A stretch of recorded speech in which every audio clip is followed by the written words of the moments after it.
I want to take you straight to the White House, where President Obama is set to announce this agreement aimed at lowering drug costs for seniors. Let's take a listen. Appreciate it. And AARP is proud to stand with you, Chairman Baucus, Senator Dodd, to announce that the gap in Medicare, the drug coverage gap known as the donut hole to all of you, will be substantially filled for millions of middle-income Americans as part of health reform.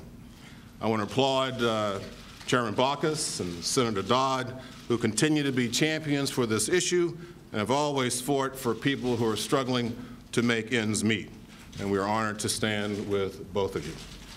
Senator Baucus, it's your strong leadership of the Senate Finance Committee, and it's your creativity which led to the development of this very unique solution.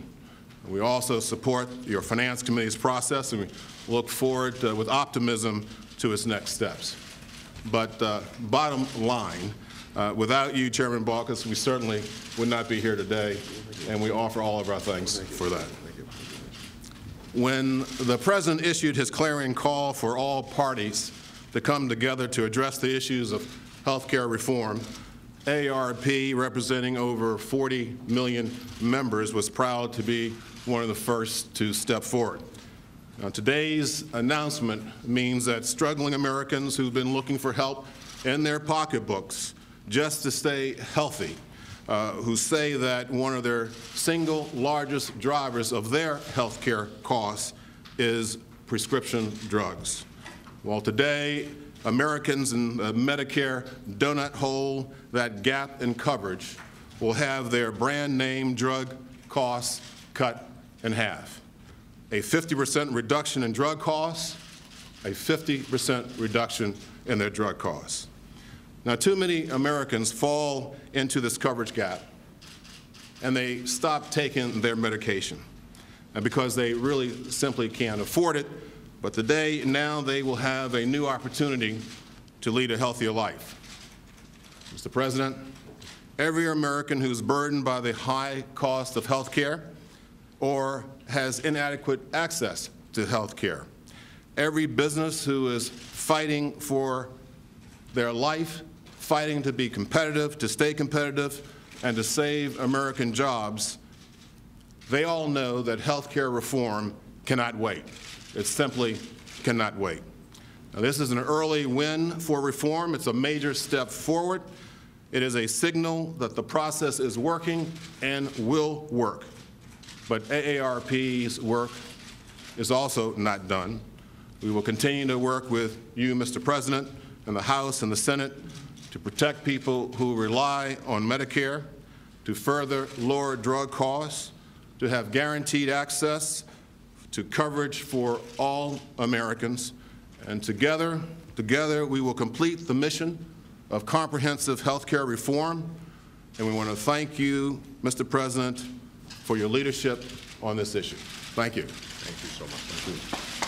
Thank you. I have an opportunity to introduce the leader of the free world, our president, our beloved president, President Barack Obama. Thank you very much. Thank you. Well, first of all, I want to thank Barry Rand for the introduction, but also AARP, the organization he so ably represents, for coming together with us on this critical issue today. Last week, in my address to the American Medical Association, I spoke about the urgent need for health care reform and what will be required to achieve it. One of the things that will be required, I said, was that everyone in our health care community is going to have to come together and do their part. In recent days, Chairman Max Baucus, who's been doing an outstanding job leading the Finance Committee on this issue, as well as members of my administration, have been in discussions with the pharmaceutical industry to find a way to bring down costs of prescription drugs for America's seniors.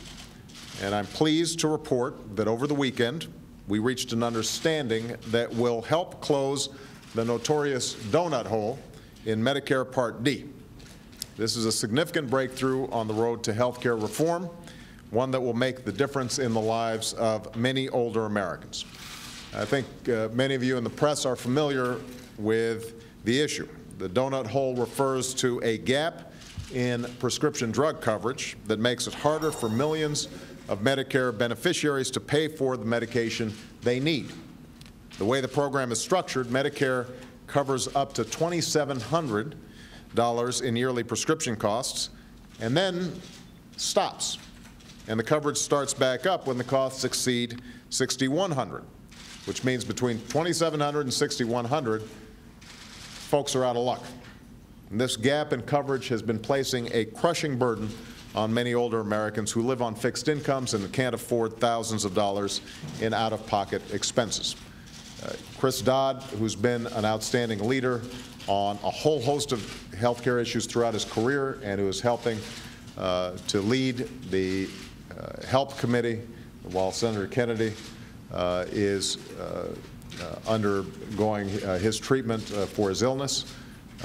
Chris, I think, will tell you that as we travel around the country, seniors would constantly be coming up to us and saying, how do we deal with this extraordinary burden? And as a consequence, you'd have seniors who would be taking half their medication, even though the doctor said that is not going to be as effective. You are putting your life at risk. They had no other choice. So as part of the health care reform I expect Congress to enact this year, Medicare beneficiaries whose spending falls within this gap will now receive a discount on prescription drugs of at least 50% from the negotiated price their plan pays.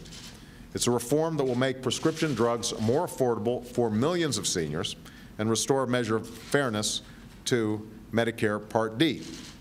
That's a reflection of the importance of this single step for America's seniors, that it has earned the support of AARP, which has been fighting for years to address this anomaly in the system on behalf of older Americans. AARP is committed, as I am, to achieving health care reform by the end of this year. And I'm committed to continuing to work with AARP to ensure that any reforms we pursue are carried out in a way that protects America's seniors, who know as well as anyone what's wrong with our health care system and why it's badly in need of reform. Our goal, our imperative, is to reduce the punishing inflation in health care costs while improving patient care. And to do that, we're going to have to work together to root out waste and inefficiencies that may pad the bottom line of the insurance industry but add nothing to the health of our nation. To that end, the pharmaceutical industry has committed to reduce its draw on the health care system by $80 billion over the next 10 years as part of overall health care reform. Real health care reform that reduces the spiraling costs of health services and extends quality, affordable health coverage to all Americans will require these kinds of commitments throughout the system. Now, drug and insurance companies stand to benefit when tens of millions more Americans have coverage. So we're asking them, in exchange, to make essential concessions to reform the system and help reduce costs. It's only fair. Today marks a major step forward, but it will only be meaningful if we complete the journey. So I want to commend the House for coming together last week to produce a health care reform bill, a bill, I might note, that protects seniors and has received the support of the AARP. I will continue to work closely with the relevant chairs in the House and the Senate and leaders like Senator Dodd and Senator Baucus, and with members of both parties who are willing to commit themselves to this critical task. Our families, our businesses, and our long-term fiscal health demands that we act and act now. Today we are. And I'm grateful to all those who helped make this day possible, and to those who, here in Washington, who've grown accustomed to sky is falling prognoses and the certainties that we cannot get this done. I have to repeat, revive an old saying we had from the campaign. Yes, we can. We are going to get this done. Thank you very much, everybody.